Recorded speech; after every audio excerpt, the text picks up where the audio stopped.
Pension పథకం తప్పితే ఈరోజు ఏ పథకాన్ని కూడా అమలు చేయడం లేదు. ఈ పెన్షన్ పథకం కూడా దాదాపు 2400 లేకపోతే 2500 కోట్లు నెలకు అవుతుంది. ఇప్పటికి 5 నెలలు పెన్షన్లు ఇచ్చారు. ఈ 5 నెలలకు 12,000 కోట్లు ఖర్చు అవుతుంది. కరెంటు బిల్లులు ఈరోజు పెంచిందే 15,000 కోట్లు ఉంది. 15,000 కోట్లు ఈరోజు 12,000 కోట్లు పథకాల ద్వారా పెన్షన్ వాళ్ళు ఇస్తే 15,000 కోట్లు కరెంటు బిల్లులు పెంచారు. మిగతా ఎక్కడ కూడా ఏ పథకాలు కూడా ఎన్ని మాటలు చెప్పినా కూడా అన్ని అమలు పరుస్తామని చెప్పినా కూడా ఇప్పటి వరకు వాటి ఊసేత్తడం లేదు. ఏమన్నా అడిగితే వాళ్ళపైన రివర్స్ కేసులు పెట్టి బెదిరించే పరిస్థితి ఈరోజు అంతా కూడా చూస్తాం. నేను ఒకటే అడుగుతా నన్ను, ఈరోజు మీడియాలో నిన్న కూడా అంతా కూడా చూస్తే దాదాపు 80,000 లక్ష కోట్ల అప్పులు ఈ 6 నెలల్లో ప్రభుత్వం చేసింది. మీరు పెన్షన్ తప్పితే ఏ పథకం ఇవ్వలేదు. లేకపోతే ఏదన్నా అన్ని కూడా ఆపారు. మెడికల్ కాలేజీలు ఆపేశారు. ఈరోజు మా మదనపల్లి మెడికల్ కాలేజ్ కానీ ఇంకా కానీ రాష్ట్రంలో ఆపేసి ప్రైవేటైజ్ చేయాలంటా ఉన్నారు. మిగతా ఎక్కడ కూడా ఏ డెవలప్మెంట్ యాక్టివిటీకి కూడా ఇప్పటి వరకు ఖర్చు పెట్టిన దాఖలాలు లేవు. మరి ఈ డబ్బులంతా ఎక్కడ పోయినట్లు, మీరు దేనికి వాడుతా ఉన్నారో కూడా మీరు పబ్లిక్ గా వచ్చి ఎక్కడ ఈ డబ్బులంతా ఖర్చు చేస్తున్నారో కూడా తెలియజేయాల్సిన అవసరం ఉందని చెప్పి కూడా నేను ప్రశ్నిస్తా ఉన్నాను. అదే విధంగా మదనపల్లిలో ఒకటే నేను అందరిని కూడా ప్రజలకు అందరు కూడా నేను విజ్ఞప్తి చేసేది, దాన్ని కూడా రాజకీయం చేసి మాట్లాడదలుచుకోలేదు. కానీ ఒక విషయం అయితే వాస్తవం, బీటీ కాలేజ్ గురించి అయితే మాట్లాడాల్సిన అవసరం ఉంది. బీటీ కాలేజు ఎప్పుడో 100 సంవత్సరాల చరిత్ర కలిగిన కాలేజు. రవీంద్రనాథ్ ఠాగూర్ గారు అక్కడికి వచ్చిపోయారు. పెద్దలు కూడా అక్కడికి వచ్చి ఇక్కడ మదనపల్లిలో కూడా చెప్తారు, జనగణమన కూడా ఇక్కడే రాశారని చెప్పి కూడా చెప్తారు. ఇంత పేరున్న బీటీ కాలేజ్ ని వాళ్ళు ట్రస్ట్ వాళ్ళు దాదాపు 200 కోట్ల పైన ఉండే ఆస్తిని ప్రభుత్వానికి ఫ్రీగా ఇచ్చారు. ప్రభుత్వం రాన్ చేయాలని చెప్పి ప్రభుత్వానికి హ్యాండ్ ఓవర్ చేసి మీరు యూనివర్సిటీగా చేయండి, ఇంకొక 200 సంవత్సరాలు ఈ బీటీ కాలేజ్ కి మీరు లైఫ్ ఉండే విధంగా, చరిత్ర ఉండే విధంగా మీరు చేయండి అని చెప్పి ప్రభుత్వానికి హ్యాండ్ ఓవర్ చేస్తారు. అది ఏ ప్రభుత్వమైనా ఉండొచ్చు. వాళ్ళు ఇచ్చింది వైఎస్ఆర్సీపీ ప్రభుత్వమా లేకపోతే తెలుగుదేశం ప్రభుత్వం అనే విషయం కాదు, కానీ గవర్నమెంట్ కి హ్యాండ్ ఓవర్ చేస్తారు. వాళ్ళు ఒక నమ్మకంతో చేస్తారు. అప్పుడు ప్రభుత్వం జగన్మోహన్ రెడ్డి గారు ముఖ్యమంత్రిగా ఉన్నప్పుడు జీవో కూడా ఇచ్చారు. యూనివర్సిటీగా చేస్తూ బీటీ కాలేజ్ ని యూనివర్సిటీగా చేస్తూ జీవో కూడా ఇచ్చారు. అన్ని కూడా దానిపైన అన్ని కూడా ఫైల్స్ అన్ని కూడా కదిలినాయి. స్టాఫ్ అంతా కూడా దాన్ని రిక్రూట్ చేసే పొజిషన్ లో ఈ రోజు బీటీ కాలేజ్ పైన అతిగతి లేకుండా ఉంది. నేను ఒకటే కోరుతా ఉన్నాను తెలుగుదేశం నాయకులు కానీ ఇంకోటి కానీ, ఈ రాజకీయాలకు అతీతంగా ఇదేదో క్రెడిట్ ఇస్తే మీరే తీసుకోండి. మేము జీవో ఇచ్చినాం కదా, మీరు డెవలప్ చేసి మీరు క్రెడిట్ తీసుకోండి. అభివృద్ధి ఆకుండా మీరు చూడండి. మదనపల్లి నిజంగా బాగుపడాలంటే యూనివర్సిటీ వస్తే ఖచ్చితంగా బాగుపడుతుంది. అదే విధంగా 450 కోట్లతో టెండర్ పిలిచి మెడికల్ కాలేజ్ పనులు, ల్యాండ్ ఉంది, అంతా ఉంది, పనులు దాదాపు అయిపోయి స్టాఫ్ కూడా రిక్రూట్ అయినారు. ఈ మూమెంట్ లో ఆపి కాలేజ్ నడపలేకుండా ఇంత ప్రభుత్వం మీరు దాదాపు ఒకే 6 నెలల్లో మీరు దాదాపు 1,00,000 కోట్లు అప్పులు చేశారు. కంప్లీట్ అయిన కాలేజీలు కూడా ఇప్పుడు దాదాపు 450 కోట్ల మెజార్టీ డబ్బులంతా కూడా పెట్టేశారు. స్టాఫ్ రిక్రూట్ అయింది. స్టార్ట్ అయ్యేదాన్ని ఆపడం అన్యాయం అని చెప్పి కూడా నేను తెలియజేస్తా ఉన్నాను. తక్షణమే బీటీ కాలేజ్ ని యూనివర్సిటీ పనుల్ని ప్రారంభించాలని చెప్పి కూడా నేను కోరుతా ఉన్నాను. అదే విధంగా మదనపల్లి మెడికల్ కాలేజ్ కూడా ఇమ్మీడియట్ గా మీరు చర్యలు తీసుకొని మీ చేతిలో ఉండే పని, అన్ని పర్మిషన్లు వచ్చాయి, స్టాఫ్ ఉన్నారు, మెడికల్ కాలేజ్ కూడా రన్ చేయాలని చెప్పి కూడా నేను కోరుతా ఉన్నాను. మా సైడ్ నుంచి దీంట్లో ఎటువంటి రాజకీయాలు లేదు. మా సైడ్ నుంచి ఫుల్ కోఆపరేషన్ ఉంటుంది. కానీ ఊరు అభివృద్ధి ఆగకుండా మీరు చూడాలని చెప్పి కూడా తెలుగుదేశం నాయకులు నేను కోరుతా ఉన్నాను. ఇది ఒక విమర్శను కూడా నేను చెప్పడం లేదు. ఇప్పుడు మీరు 6 నెలలు అయింది కదా వచ్చి, మీరు ఫలానా పబ్లిక్ కాన్ఫిడెన్స్ ఇచ్చే విధంగా ఇదో మేము ఈ విధంగా చేయబోతాను అని చెప్పి చెప్పాల్సిన అవసరం ఉంది. అదే విధంగా ఇక్కడ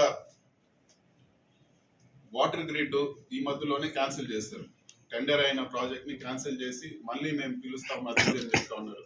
సో ఖచ్చితంగా మదనపల్లి టౌన్ కూడా వాటర్ గ్రిడ్ లో భాగంగా మదనపల్లి టౌన్ కూడా సోర్స్ ఉండాలి. ఇది వరకు ఏ విధంగా జీవోలో ఉండి మదనపల్లి టౌన్ కూడా వాటర్ సోర్స్ ఉండిందో ఆ విధంగా కంటిన్యూ అవ్వాలి. అదే విధంగా వాటర్ గ్రిడ్ పథకం పైన కూడా ప్రభుత్వం ఏ విధంగా తీసుకొస్తున్నారో మాట్లాడాల్సిన అవసరం ఉందని చెప్పి కూడా నేను కోరుతా ఉన్నాను. ఎందుకంటే ఇవన్నీ అభివృద్ధి కార్యక్రమాలు ఏ ప్రభుత్వం ఉన్నా కూడా ఇది ఇంపార్టెంట్. నీళ్ళు అనేది ఇంపార్టెంట్, చదువు అనేది ఇంపార్టెంట్.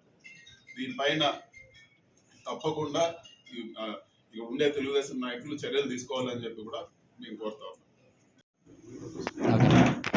కళ్యాణ్ గారు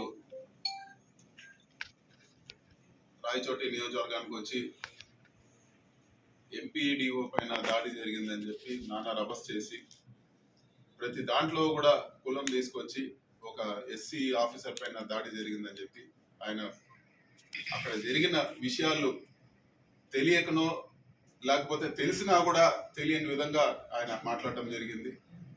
ఒక పథకం ప్రకారము ఒక మండల్ ప్రెసిడెంట్, మహిళైన మండల్ ప్రెసిడెంట్ వాళ్ళ అక్కడ సుదర్శన్ రెడ్డి గారు వాళ్ళ మీద ఒక పథకం ప్రకారం దాడి జరిగి తిరిగి వాళ్ళపైనే కేసులు పెట్టే పరిస్థితి అక్కడ ఉండే లోకల్ గా ఉండే వాళ్ళందరూ కూడా తెలుసు. అక్కడికి తెలుగుదేశం నాయకులు పెప్పర్ స్ప్రేలు తీసుకొచ్చి గొడవలు చేయాలని ప్లాన్ గా వచ్చి మండల్ ఆఫీసులో ఇవన్నీ కూడా విషయాలు అన్ని కూడా అందరికీ కూడా తెలిసిన విషయమే. కానీ తప్పుడు కేసు పెట్టి సుదర్శన్ రెడ్డి గారిని ఈరోజు అరెస్ట్ చేసి దారుణంగా ఈ ఫుటేజ్లన్నీ కూడా చూడొచ్చు. ఆయన్ని అవమానకరంగా అరెస్ట్ చేసి తీసుకుపోయి ఈరోజు జైల్లో పెట్టడం జరిగింది.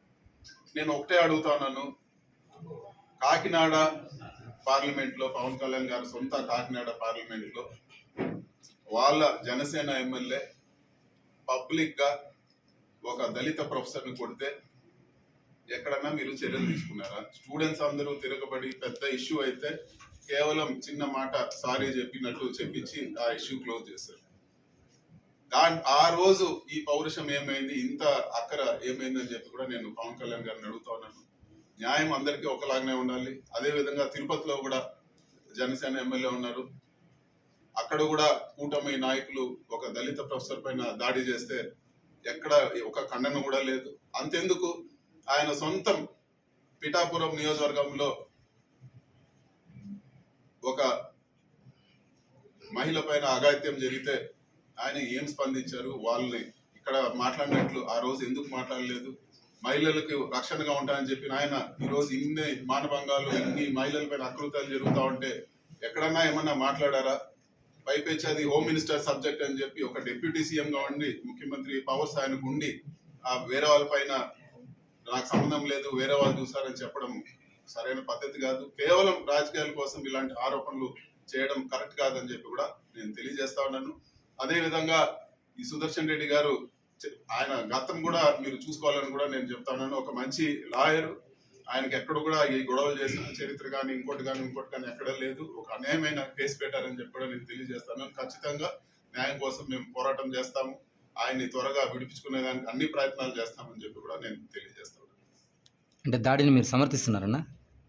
దాడి జరగనే లేదు, తప్పుడు కేసు అని నేను చెప్తా ఉన్నాను. దాడి జరిగిందని మీరు అంటా ఉన్నారు తప్పితే అక్కడ దాడి జరగలేదు. సుదర్శన్ రెడ్డి గారి పైన దాడి జరిగింది, వాళ్ళ మదర్ పైన అవమానంగా వ్యవహరించారని చెప్పి కూడా అక్కడ అందరికి కూడా తెలుసు, పబ్లిక్ అందరికి కూడా తెలుసు. మాట్లాడకుండా ఇక్కడ జరిగిన ఇన్సిడెంట్ గురించి ఆయన వచ్చి మాట్లాడుతూ ఉన్నారు. వాళ్ళ నియోజకవర్గంలో జరిగింది ఆయన మాట్లాడటం లేదు, తప్పు మాట్లాడుతున్నారా కదా ఈరోజు మేము ప్రెస్ మీట్. మెయిన్ ఆయన చెప్పే కాన్సెప్ట్ ఏమంటే నేను పంచాయతీరాజ్ మినిస్టర్ని, పంచాయతీరాజ్ సంబంధించిన ఎంపీడీఓ మీద జరిగింది కాబట్టి నేను నా వింగ్ లో ఉంది కాబట్టి నేను వచ్చాను అనేసి అంటున్నారు. డిప్యూటీ సీఎం అంటే కేవలం పంచాయతీరాజ్ డిపార్ట్మెంట్ గా ఆంధ్ర రాష్ట్రానిక? కాకినాడ రూరల్ లో దళిత ప్రొఫెసర్ పైన దాడి జరిగినప్పుడు ఈ పౌరుషం ఏమైంది? తిరుపతిలో ఒక దళిత ప్రొఫెసర్ ని కూటమి నాయకులు కొట్టినప్పుడు ఈ పౌరుషం ఏమైంది? సొంత నియోజకవర్గంలో మానభంగాలు ఇవన్నీ జరిగినప్పుడు కూడా ఈ పౌరుషం ఏమైంది? మహిళలపై ఇన్ని అగత్యాలు జరిగితే ఈ పౌరుషం ఏమైంది? ఇవన్నీ కూడా మాట్లాడాలి, కానీ ఏదో రాజకీయంగా సెలెక్టివ్ గా మాట్లాడటం తగదని చెప్పి కూడా తెలియజేస్తాను.